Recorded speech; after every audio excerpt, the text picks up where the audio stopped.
బెండకాయ టమాటా కూర ఎలా తయారు చేసుకోవాలో చూద్దాం. ముందుగా కట్ చేసుకొని పెట్టుకున్న బెండకాయ, అలాగే కొద్దిగా టమాటాలు, ఒక ఉల్లిపాయ కట్ చేసి పెట్టుకున్నాం.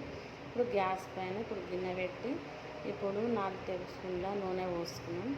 ఇందులో నూనె వేడయ్యాక జీలకర్ర ఆవాలు వేసుకున్నాం. జీలకర్ర ఆవాలు చిటపటలాడుతున్నప్పుడు అలాగే ముందుగా కట్ చేసి పెట్టుకున్న ఉల్లిపాయ వేసుకున్నాము. ఉల్లిపాయ వేసుకొని బాగా వేపుకున్నాను. నూనె బాగా వేడైపోయిందండి. ఇప్పుడు ఇందులోనే ముందుగా కట్ చేసి పెట్టుకున్న బెండకాయ కూడా వేసుకొని బాగా కలుపుకున్నాము. ఇప్పుడు ఒకసారి మూత పెట్టి ఒక 2 నిమిషాల నుంచి మూత తీసి చూద్దాము.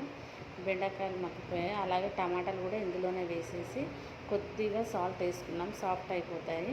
ఇప్పుడు ఇది కలుపుకుందాము. ఇదంతా కలిపి ఒకసారి మూత పెట్టుకుందాము.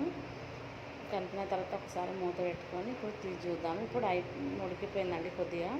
ఇప్పుడు ఇది బాగా కలుపుకున్న తర్వాతకి ఇందులో కొద్దిగంత పసుపు, అలాగే కొద్దిగా అల్లం వెల్లుల్లి పేస్టు, మనకు కూరకు సరిపడంత కారం వేసుకున్నాం. 2 స్పూన్ల కారం వేసేసుకున్నాం. మీకు మీ రుచికి తగ్గట్టుగా వేసుకోండి.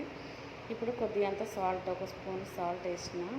ఇంక ఇదంతా బాగా కలుపుకుందాము. బాగా కలుపుకున్న తర్వాతకి ఇప్పుడు ఒక నిమ్మకాయ సైజ్ అంతా టమాటా, ఒక నిమ్మకాయ సైజ్ అంతా చింతపండు గుజ్జుని పక్కకు పెట్టుకోండి పిసికి. ఇప్పుడు అది కూడా పోసేసుకున్నాం అనుకో కొద్దిగా బాగుంటుంది అన్నమాట. టేస్ట్ అది వేరేలా ఉంటుంది.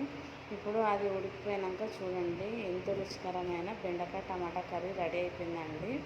చూడండి, కలుపుతుంటేనే అసలు తినాలనిపిస్తుంది కదా. మీరు ఇలాగే నా స్టైల్లో చేసుకొని చూడండి. ఒకరు ఒకలాగా చేస్తారు కదా, మీరు ఒకసారి ఇలా ట్రై చేసి చూడండి. చాలా చాలా బాగుంటుంది. ప్లీజ్